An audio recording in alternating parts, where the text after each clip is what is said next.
महाराष्ट्र में विधानसभा चुनाव को लेकर तैयारियां सभी पार्टियों की तरफ से तेज हैं। अक्टूबर के महीने में सूबे में विधानसभा चुनाव हो सकते हैं, जिसको देखते हुए पार्टियां कमर कस चुकी हैं। लोकसभा चुनाव में मुख्य तौर पर अगर देखें तो दो गठबंधन आमने सामने हैं, इंडी और एनडीए गठबंधन। यानी महाराष्ट्र की बात करें तो महायुति और महाविकास अघाड़ी। इंडी गठबंधन का हिस्सा बनी समाजवादी पार्टी का लोकसभा चुनाव में काफी बेहतर प्रदर्शन रहा है। लोकसभा चुनाव के नतीजों के बाद सपा काफी उत्साहित है। महाराष्ट्र में आने वाले विधानसभा चुनाव के लिए सीट बंटवारों के दौरान इंडी गठबंधन के सहयोगी सपा को ज्यादा हिस्सेदारी देने की उम्मीद में है।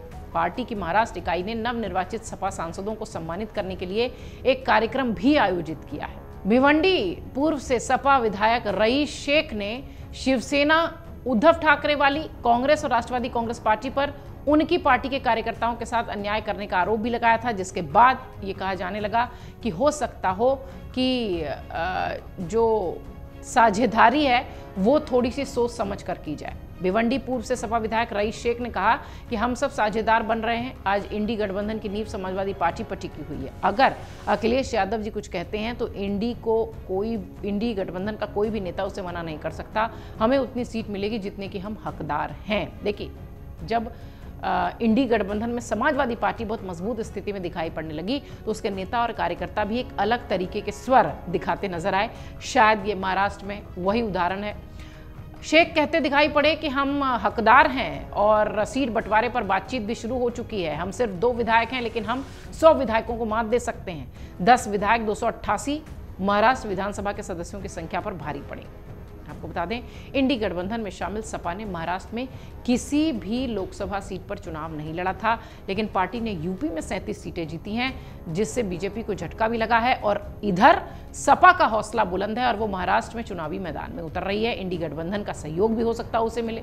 महाराष्ट्र में उसके केवल 2 ही विधायक हैं और दोनों ही मुस्लिम समुदाय से आते हैं। बीजेपी को सबसे बड़ा झटका अयोध्या में लगा था। इस चुनाव में अयोध्या की फैजाबाद सीट से सपा सांसद अवधेश प्रसाद ने बीजेपी के लल्लू सिंह को हराकर जीत हासिल की थी। अवधेश प्रसाद ने भी कहा कि पार्टी के पिछड़ा दलित अल्पसंख्यक यानी कि पीडीए के सोशल इंजीनियरिंग फॉर्मूले को पूरे देश में लागू किया जाएगा और सपा के समर्थन के बिना किसी भी राज्य में कोई सरकार नहीं बना सकता। जैसा कि हम लगातार कह रहे हैं कि एक बार जब आपके प्रदर्शन, आपकी सीटें, आपके नंबर अच्छे हो जाते हैं तो आपके नेता कार्यकर्ता भी कुछ ऐसे ही बोलते हैं। सारे उदाहरण उसी के हैं। मुंबई के मानखुर्द शिवाजी नगर विधानसभा में सपा विधायक अबू आजमी ने कहा कि लोकसभा चुनाव के बाद महाराष्ट्र में पार्टी का मनोबल काफी ऊंचा हुआ है। आजमी ने इशारों में नाम लिए बगैर राज ठाकरे के नेतृत्व वाली महाराष्ट्र नवनिर्माण सेना पर भी हमला बोला। कहा, उत्तर भारतीयों को चुनौती नहीं दी जानी चाहिए, वरना वो मुंह तोड़ जवाब दे देंगे। आप सब जानते हैं कि राज ठाकरे की पार्टी मन से हमेशा से उत्तर भारतीयों के खिलाफ होकर ही अपनी सियासत चमकाती रही है, इसलिए भी अबू आजमी ने शायद इस तरीके की बातें कही होंगी। लोकसभा की 37 सीटों पर जीत हासिल करने वाली समाजवादी पार्टी महाराष्ट्र में महाविकास अघाड़ी पर प्रेशर बनाने की कोशिश करेगी। इंडी गठबंधन पर प्रेशर बनाने की कोशिश करेगी, क्योंकि सपा ने लोकसभा चुनाव के बाद अपने विस्तार के लिए कई बड़ी योजनाएं तैयार की हैं। पार्टी के रणनीतिकारों की माने तो इस विस्तार में समाजवादी पार्टी उत्तर प्रदेश में बाहर निकलकर मजबूती के साथ अन्य राज्यों में चुनाव लड़ने की तैयारी में है। इसमें सबसे पहले अगर देखा जाए तो सियासी जनाधार की मजबूती महाराष्ट्र में तैयार की जा रही है। महाराष्ट्र में सपा यही सियासी संदेश देने के लिए शुक्रवार को अपने सभी सांसदों की एक महत्वपूर्ण बैठक में स्वागत समारोह के माध्यम से चर्चा करने जा रही है। इस स्वागत समारोह के दौरान सपा ने न सिर्फ महाराष्ट्र में अपनी ताकत दिखाने की तैयारी की है, बल्कि आने वाले विधानसभा चुनाव में अपने प्रत्याशियों को उतारने का पूरा एक जो पिक्चर है, ब्लूप्रिंट है, खाका है, वो भी यहीं तैयार होगा। इसके लिए पार्टी ने जातिगत समीकरणों के आधार पर महाराष्ट्र का पूरा सियासी रोड मैप भी तैयार कर लिया है। सपा के महाराष्ट्र में एंट्री के साथ कांग्रेस ने भी अपनी पूरी रणनीति तैयार कर ली है। सूत्रों की माने तो कांग्रेस पार्टी ने अपनी पूरी रणनीति में बदलाव करते हुए सपा के साथ महाराष्ट्र में गठबंधन के साथ चुनाव लड़ने की पूरी तैयारी की है। आपको ये भी बता दें कि ये बदलाव लोकसभा चुनाव से पहले की सियासी रणनीतियों के लिहाज से किया गया है। लोकसभा चुनाव अगर देखें तो उससे पहले जिन राज्यों में विधानसभा चुनाव हुए थे उसमें सपा ने मध्य प्रदेश में भी गठबंधन के तहत कांग्रेस से सीटें मांगी थी, लेकिन उस दौरान ये कहा गया कि गठबंधन सिर्फ लोकसभा चुनाव के लिए ही हुआ है, इसलिए विधानसभा चुनाव में गठबंधन के घटक दल भी अलग अलग चुनाव लड़े थे।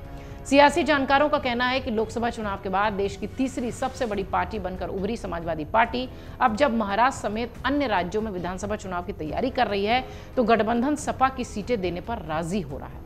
इसके पीछे तर्क यही माना जा रहा है कि जिस तरीके से लोकसभा चुनाव में गठबंधन ने मिलकर बीजेपी की सीटों को रोका है, ठीक उसी पैटर्न पर विधानसभा चुनाव के लिए गठबंधन करके अलग अलग राज्यों में भी एनडीए को रोक सकेगा। हालांकि अब खासतौर से अगर महाराष्ट्र की बात करें तो ये जो मंशा है ये पूरी हो पाएगी या नहीं, ये तो चुनाव परिणाम बताएंगे। लेकिन हाँ, समाजवादी पार्टी के हौसले बुलंद हैं। यूपी में 37 सीट आने के बाद महाराष्ट्र में आने वाले चुनाव में भी अब महाविकास अघाड़ी के साथ समाजवादी पार्टी दिखेगी। और सबसे महत्वपूर्ण बात कि उसके 2 विधायक भी इस बात का दम भर रहे हैं कि हम 100 विधायकों पर भारी हैं। अगर आप ये वीडियो YouTube पर देख रहे हैं तो हमारे चैनल को सब्सक्राइब करें और बेल आइकन को दबाना ना भूलें। अगर आप Facebook पर ये वीडियो देख रहे हैं तो हमारे पेज को लाइक करें।